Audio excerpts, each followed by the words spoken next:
हरे कृष्णा। भगवद गीता के 12वें अध्याय में श्लोक नंबर 13 से 20 तक भगवान श्री कृष्ण सच्चे भक्त के गुणों को विस्तार से बताते हैं। यह वे दिव्य लक्षण है जिन्हें अपनाकर कोई भी भक्त भगवान को प्रिय हो सकता है।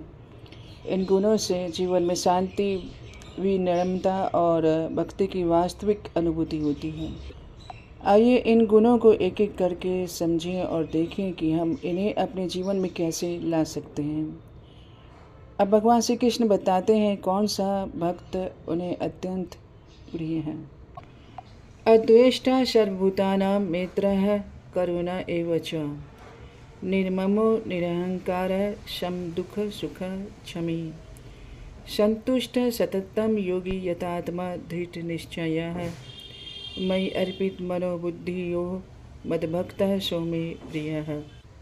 अर्थात जो किसी से द्वेष नहीं करता, सभी जीवों का दयालु मित्र है, जो स्वामित्व और अहंकार से रहित है, सुख दुख में समान रहता है, क्षमाशील है, सदा संतुष्ट और आत्म संयमी है, दृढ़ निश्चयी होकर जिसने मन और बुद्धि मुझ में अर्पित कर दी है, ऐसा भक्त मुझे अत्यंत प्रिय है। आइए इन गुणों को विस्तार से समझते हैं।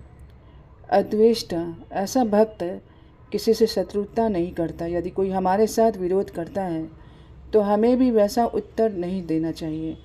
विरोध करने से अच्छा है सहन करना, क्योंकि यदि हम उसे कष्ट देंगे तो उसका फल हमें भोगना पड़ेगा, और यदि वह हमें कष्ट देगा तो उसे भोगना पड़ेगा। इसलिए शत्रुता करने के बजाय क्षमा करना ही उचित है। मित्र, वह सबके साथ मित्रता का भाव रखता है, उसके हृदय में कोई कपट नहीं होता।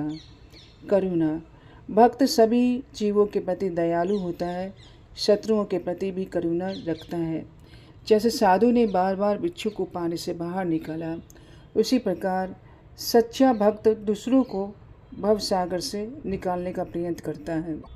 निर्ममा, भक्त जानता है कि इस संसार में कुछ भी मेरा नहीं है, सब कुछ भगवान का है, इसलिए उसमें स्वामित्व का भावना नहीं होता। निरहंकार, भक्त मिथ्या अहंकार से मुक्त होता है। जो भी हमारे पास है वह भगवान का दिया हुआ है, वे ही देते हैं और वे ही वापस ले लेते हैं। इस समझ से अहंकार समाप्त हो जाता है।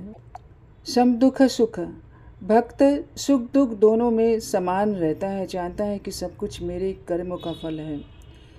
क्षमी, भक्त सहनशील और क्षमाशील होता है, दूसरों को क्षमा कर देता है। संतुष्ट, जो कुछ भगवान की कृपा से मिलता है उसमें ही संतुष्ट रहता है, कठिनाई से वस्तु प्राप्त करने के पीछे नहीं भागता, कठिनाई से प्राप्त होने वाली वस्तु के पीछे नहीं भागता। योगी, वह सच्चा योगी होता है क्योंकि अपने गुरु के आदेशों पर स्थिर रहता है। यथात्मा, जिसका मन बुद्धि और इंद्रियां पूरा नियंत्रण में रहता है। संसार के प्रति आकर्षण नहीं होने से वह आत्म संयमी होता है। दृढ़ निश्चय, भक्त दृढ़ निश्चयी होता है, कोई तर्क या विरोधी मत उसे भक्ति मार्ग से विचलित नहीं कर सकता। वह जानता है कि मैं भगवान का नित्य दास हूँ और उनकी सेवा ही मेरा परम कर्तव्य है। मैं अर्पित मनोबुद्धि ही, भक्त ने अपने मन और बुद्धि को पूरी तरह से भगवान में अर्पित कर दिया है, यही सर्वोत्तम योग है। ऐसा भक्त भगवान कहते हैं मुझे अत्यंत प्रिय है।